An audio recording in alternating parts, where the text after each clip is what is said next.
Boa tarde, meu nome é Maria Eduarda, eu sou integrante da Imprensa Jovem do Céu Cantos do Amanhecer. Hoje a gente está com a Elaine e ela é professora e conta histórias. Eu vou fazer algumas perguntas para ela. A primeira pergunta é mais uma explicação mesmo. Será que a senhora poderia falar para a gente um pouquinho da sua história, como que você começou a contar histórias? É bem longa essa história, eu acho que não vai dar tempo, mas vamos começar do começo.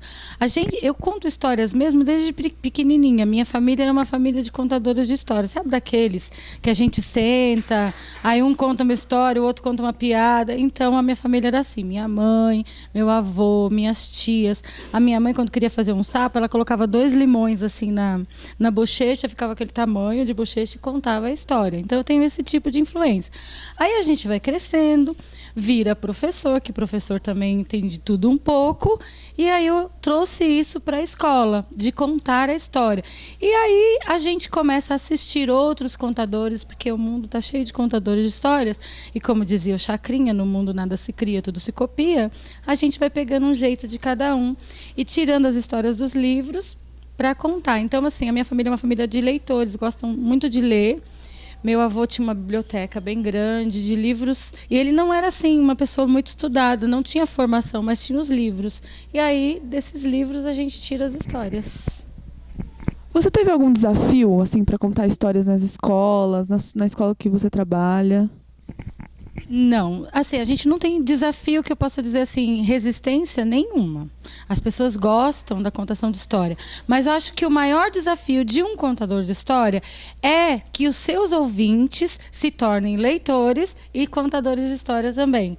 Então, quando eu conto uma história, se a criança chega em casa contando essa história para o outro, aí o desafio vencido.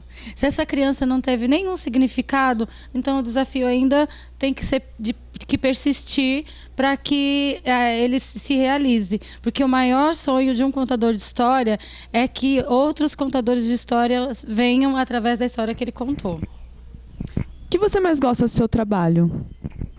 Olha, o que eu mais gosto do meu trabalho como contadora de história é ver essa alegria toda depois que a gente conta. Mas não só isso.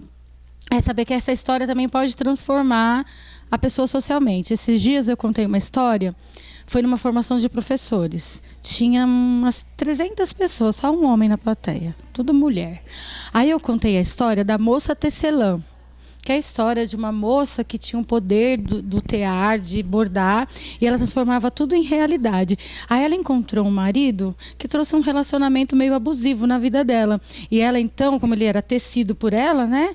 Ela desteceu esse marido. Ela tirou ele da vida dela e ela se tornou uma pessoa realizada.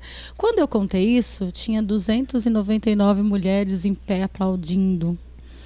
Elas se sentiram tocadas pela história. O único homem da plateia falou assim: eu vou sair daqui antes que elas me desteçam.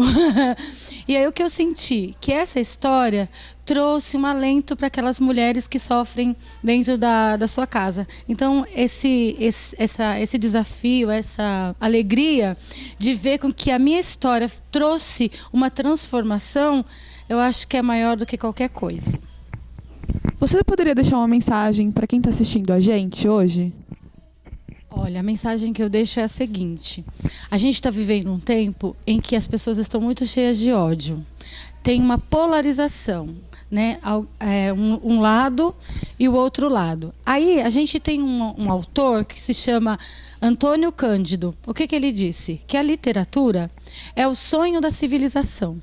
Assim como não pode haver equilíbrio psíquico sem o sonho durante o sono, não pode haver equilíbrio social se não tivermos a literatura.